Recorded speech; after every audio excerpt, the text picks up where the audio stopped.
जिस दिन आरती ने अपने पति की चिता को अग्नि दी थी, उस दिन उसे लगा जैसे उसके जीवन का सब कुछ जल गया। लेकिन उसे क्या पता था, राख के साथ एक ऐसा राज दबा था जो कुछ दिनों बाद उसकी पूरी जिंदगी बदलने वाला था। आरती की शादी को 7 वर्ष पूरे हो चुके थे। उसका पति निखिल शांत स्वभाव का बहुत सीधा इंसान था। वह अपनी पत्नी से बेहद प्रेम करता था पर कम बोलता था। आरती अक्सर उसकी चुप्पी को प्रेम की कमी समझती थी। निखिल सुबह दुकान पर जाता और शाम को घर लौटता। घर लौटते ही वह सबसे पहले आरती को आवाज़ देता था। आरती रसोई से मुस्कुराकर उसके लिए पानी लेकर आती।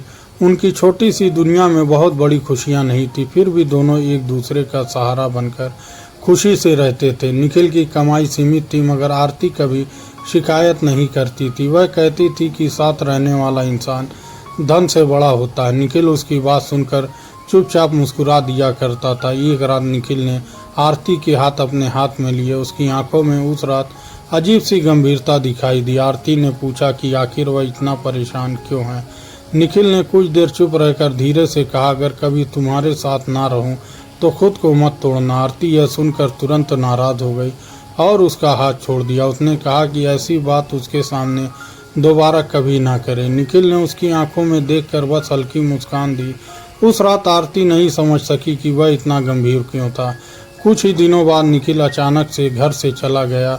वह उस सुबह रोज की तरह दुकान जाने निकला। दरवाजे पर रुककर उसने आरती को कुछ देर देखा, फिर मुस्कुरा कर बोला कि शाम को जल्दी लौट आएगा। लेकिन वह शाम कभी नहीं आई और निखिल हमेशा के लिए चला गया। आरती के लिए वह खबर सुनना किसी वज्रपात से कम नहीं था। उसने कई घंटों तक किसी की बात नहीं सुनी। उसकी आंखों सामने केवल निखिल का चेहरा घूमता रहा। अंतिम संस्कार के बाद जब घर खाली हुआ, आरती टूट गई। वही घर था, वही सामान था और वही दीवारें थे, लेकिन निखिल की आवाज़ कहीं सुनाई नहीं देती थी। उसकी कुर्सी खाली और बिस्तर पर उसकी चादर पड़ी थी। आरती रोज उस चादर को छूकर घंटों रोती रहती। उसे लगता था निखिल अभी दरवाज़ा खोलकर अंदर आ जाएगा। कभी वह रसोई में 2 कप चाय बना देती थी, फिर दूसरा कप देखकर उसकी आंखें अपने आप भर आती थी। निखिल के जाने के बाद उसके परिवार का व्यवहार बदल गया। सास ने धीरे धीरे घर की जिम्मेदारियां आरती पर डालनी शुरू की। देवर भी अब पहले जैसा सम्मान देकर बात नहीं करता। आरती सब सहती रही क्योंकि उसके पास कोई सहारा नहीं था। एक दिन निखिल का छोटा भाई उसके कमरे में आया। उसने अलमारी खोलने की बात कही और कुछ कागज़ मांगे। आरती ने पहली बार उससे पूछा कि उसे कौन से कागज़ चाहिए। उसने झुंझला कर कहा कि निखिल की सारी चीज़ें परिवार की है। आरती के भीतर पहली बार विरोध की आवाज़ उठी। उसने शांत स्वर में कहा, निखिल की पत्नी वह है। उसने कहा कि बिना पूछे कोई सामान नहीं ले जा सकता। देवर गुस्से में दरवाज़ा पटक कर बाहर चला गया। उस रात आरती बहुत देर तक सोचती रही, क्या निखिल के जाने के बाद उसका अपना कोई अधिकार नहीं था? क्या 7 वर्ष का साथ केवल एक याद बनकर रह गया था? उसके भीतर का डर धीरे धीरे आत्मसम्मान में बदलने लगा। अगली सुबह उसने निखिल की अलमारी साफ करने का निर्णय लिया। कपड़े तय करते समय उसकी उंगलियां एक पुराने संदूक से टकराई। संदूक पर छोटा सा ताला लगा हुआ था। उसने चाबी खोजी लेकिन वह कहीं दिखाई नहीं दी। आरती ने संदूक को ध्यान से देखा तो नीचे कागज़ चिपका था। उस कागज़ पर केवल एक वाक्य लिखा था। उसकी आंखों उस वाक्य को पढ़ते ही ठहर गई। वहाँ लिखा था, आरती को सच समय आने पर देना। आरती के हाथ कांपने लगे और दिल तेजी से धड़कने लगा। उसने उसी समय निखिल के पुराने मित्र समीर को बुलाया।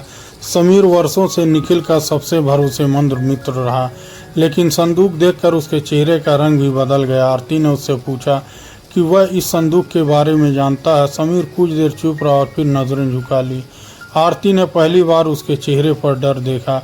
उसने कठोर आवाज़ में पूछा कि निखिल उससे क्या छिपाता था। समीर ने बहुत देर बाद कहा, वह सब जानता था, लेकिन निखिल ने उसे वचन दिया था कि वह चुप रहेगा। आरती ने आंसू रोकते हुए कहा, अब निखिल नहीं है, अगर कोई सच है तो उसे जानने का अधिकार उसका है। समीर ने आखिरकार संदूक की चाबी उसके हाथ में रख दी। आरती ने कांपते हाथों से ताला खोला और ढक्कन उठाया। अंदर पुराने कागज़, कुछ तस्वीरें और एक मोटी डायरी थी। डायरी के ऊपर आरती का नाम लिखा हुआ था। आरती ने पहला पन्ना खोला और पढ़ना शुरू किया। पहली ही पंक्ति पढ़कर उसकी आंखों से आंसू बहने लगे। निखिल ने लिखा था कि वह आरती से बेहद प्रेम करता है, लेकिन उसके जीवन में एक ऐसा सच था जिसे वह बता नहीं पाया। अगले पन्ने पर लिखा था, विवाह के बाद निखिल को पता चला उसके पिता ने वर्षों पहले एक गरीब परिवार का घर छीन लिया था। उस परिवार की छोटी बेटी वही आरती थी। आरती यह पढ़कर जैसे पत्थर की मूर्ति बन गई। उसे विश्वास नहीं हुआ कि जिस आदमी ने उससे प्रेम किया उसका अपने परिवार ने कभी उसके परिवार को बर्बाद किया था। उसने आगे पढ़ा तो कहानी और भी दर्दनाक होती गई। निखिल को यह सच विवाह के बाद पता चला था। उसने अपने पिता से विरोध किया, लेकिन घर में कोई नहीं माना। तब निखिल ने चुपचाप आरती के परिवार की ज़मीन वापस खरीदनी शुरू की। उसने कई वर्षों तक अपनी कमाई का बड़ा हिस्सा बचाया। आरती को उसने कभी इसकी भनक तक नहीं लग देनी। डायरी में लिखा था, वह अपनी पत्नी को सच बताना चाहता था, लेकिन उसे डर था कि आरती उसे अपने पिता का दोषी समझेगी। इसलिए उसने पहले सब कुछ ठीक करने का निर्णय लिया। उसने लिखा कि प्रेम केवल साथ रहने का नाम नहीं होता, प्रेम कभी कभी अपने प्रिय इंसान का दर्द चुपचाप उठाना भी होता है। आरती डायरी को सीने से लगाकर फूट फूट कर रोने लगी। जिस चुप्पी को उसने हमेशा निखिल की बेरुखी समझा था, वह चुप्पी उसके लिए वर्षों का त्याग छुपाए बैठी थी। लेकिन डायरी में अभी सबसे बड़ा सच बाकी था। अगले पन्ने पर निखिल ने एक नाम और पता लिखा। आरती ने वह नाम पढ़ा तो उसके पैरों तले जमीन खिसक गई। वह नाम निखिल के पिता का नहीं, किसी और का था। वह व्यक्ति आरती के पिता का पुराना मित्र था। निखिल ने लिखा था, उसके पिता ने अकेले वह ज़मीन नहीं छीनी थी। आरती के पिता के भरोसे का फ़ायदा एक करीबी रिश्तेदार ने उठाया था, और सबसे बड़ा धोखा उसी व्यक्ति ने दिया था। आरती को अचानक अपने बचपन की बातें याद आने लगी। उसे याद आया कि पिता अक्सर एक रिश्तेदार से मिलते थे, फिर अचानक उनका व्यवहार बदल गया था। वह बचपन में उन बातों का अर्थ नहीं समझ सकी। डायरी के अंतिम पन्ने पर निखिल ने लिखा था, आरती, अगर तुम यह पढ़ रही हो तो शायद मैं नहीं हूँ। मैं चाहता था कि तुम्हें मेरा प्रेम नहीं, मेरा सच मिले। तुम्हारे पिता के साथ जो हुआ उसमें मेरा परिवार दोषी था, लेकिन मैंने तुम्हारा अधिकार लौटाने की पूरी कोशिश की है। घर के कागज संदूक के नीचे रखे हैं, अगर संभाल कर रखना। यह तुम्हारा अधिकार है और किसी का उपकार नहीं। अगर मेरे परिवार ने तुम्हें कमज़ोर समझा तो उन्हें गलत साबित करना। मेरे बाद किसी के सामने आत्मसम्मान को मत झुकाना। आरती की आंखों से आंसू रुकने का नाम नहीं ले रहे थे। उसने कागज़ों को निकाला तो ज़मीन उसके नाम हो चुकी थी। निखिल ने मृत्यु से पहले नहीं, प्रेम से पहले सब सुरक्षित किया था। वह उसके जाने के बाद भी उसकी ज़िंदगी बचा गया था। उसी समय कमरे के बाहर सास की आवाज़ सुनाई दी। उन्होंने कहा, आरती, अब यह घर छोड़ देना चाहिए। आरती ने पहली बार आंसू पोंछकर दरवाज़ा खोला। उसकी आंखों में दर्द था, मगर आवाज़ में आत्मविश्वास। मैं इस घर से जा सकती हूँ, मगर अपना अधिकार छोड़कर नहीं। निखिल ने जो मेरा है उसे बचाने के लिए जीवन लगाया है। मैं उसके प्रेम का अपमान करके किसी के सामने नहीं झुकूंगी। आज से मैं अपने पैरों पर खड़ी होकर जीवन जीऊँगी। उस दिन आरती ने वह घर छोड़ दिया, लेकिन वह अपने साथ केवल सामान लेकर नहीं गई। वह निखिल की डायरी और उसके प्रेम की सच्चाई लेकर गई। उसने उसी ज़मीन पर अपने पिता का नाम छोटा घर बनवाया। कुछ वर्षों बाद आरती ने उसी घर में बच्चों को पढ़ाना शुरू किया। उसने उन बच्चों के लिए दरवाज़ा खोले जिनके पास साधन नहीं थे। हर शाम वह निखिल की तस्वीर के सामने दीपक जलाती, फिर मुस्कुरा कर कहती, तुम्हारा सपना आज भी जीवित है। एक दिन समीर उससे मिलने आया और बहुत देर तक चुप रहा। उसने कहा, निखिल आखिरी दिनों में केवल उसकी चिंता करता था।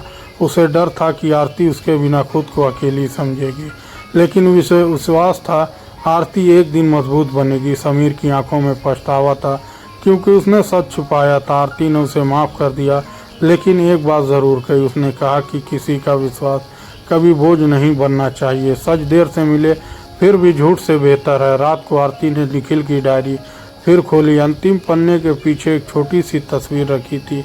तस्वीर में दोनों विवाह के दिन मुस्कुरा रहे थे। पीछे निखिल ने केवल एक पंक्ति लिखी थी, अगर जन्म फिर मिला तो मैं फिर तुम्हें ही चुनूंगा। आरती ने तस्वीर को सीने से लगा लिया। उसकी आंखों से आंसू निकले, लेकिन चेहरे पर मुस्कान थी। उसे पहली बार समझ आया कि निखिल उससे दूर नहीं हुआ। वह उसके जीवन को सुरक्षित करके उसके भीतर बस गया। उसने आसमान की ओर देखा और धीरे से कहा, तुमने मुझे अकेला नहीं छोड़ा निखिल, तुमने मुझे मजबूत बनाया। तुम चले गए, लेकिन तुम्हारा प्रेम मेरे साथ रह गया। आज मुझे पता है कि सच्चा प्रेम अधिकार नहीं मांगता, वह इंसान को टूटने से बचाकर जीना सिखाता है। उस रात आरती ने वर्षों बाद अपने कमरे की खिड़की खोली। ठंडी हवा उसके चेहरे को छूकर गुजर रही थी। आसमान में चांद चमक रहा था और घर में सन्नाटा था, लेकिन उस सन्नाटे में उसे निखिल की आवाज़ सुनाई दी, अपने लिए जीना सीखो आरती। आरती मुस्कुराई और आंखें बंद कर ली। उसने जाना कि मृत्यु किसी सच्चे प्रेम को ख़त्म नहीं कर सकती। कभी कभी इंसान चला जाता है मगर उसका त्याग रह जाता है, और वही त्याग किसी टूटे जीवन को फिर से जोड़ देता है। सच्चा प्रेम साथ छूटने पर ख़त्म नहीं होता, वह इंसान को आत्मसम्मान के साथ जीना सिखाता है।